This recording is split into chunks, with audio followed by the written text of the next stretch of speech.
Class 10 কোষে দেখি 2 8 অঙ্ক। মান্নান মিয়া কিছু টাকা ধার করা 6 বছর পর দেখলেন যে সরল সুদের পরিমাণ আসলে 3/8 হয়ে গেছে। বার্ষিক শতকরা সরল সুদের হার কত ছিল? তাই সময় হচ্ছে এখানে 6 বছর, সুদ হচ্ছে যা আসল তার 3/8। কি বার করতে হবে? সরল সুদের হার মানে 8টা বার করতে হবে। তাহলে 8 অঙ্কটা হচ্ছে টি 6 বছর,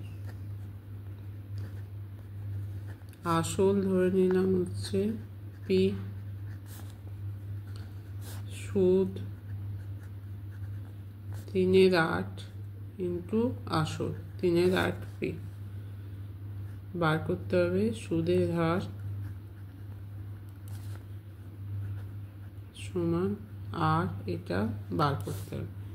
তাহলে সুদ সমান কি ছিল? P R T by 100।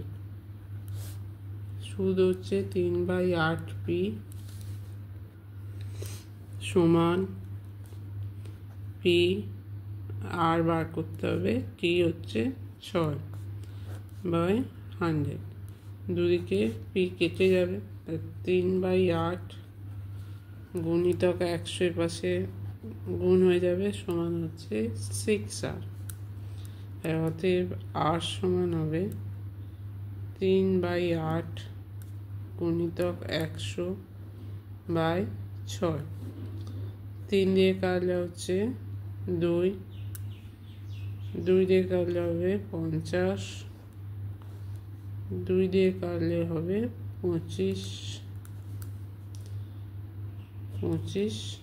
এটা হচ্ছে 4, সমান হচ্ছে 25/4 সমান কত?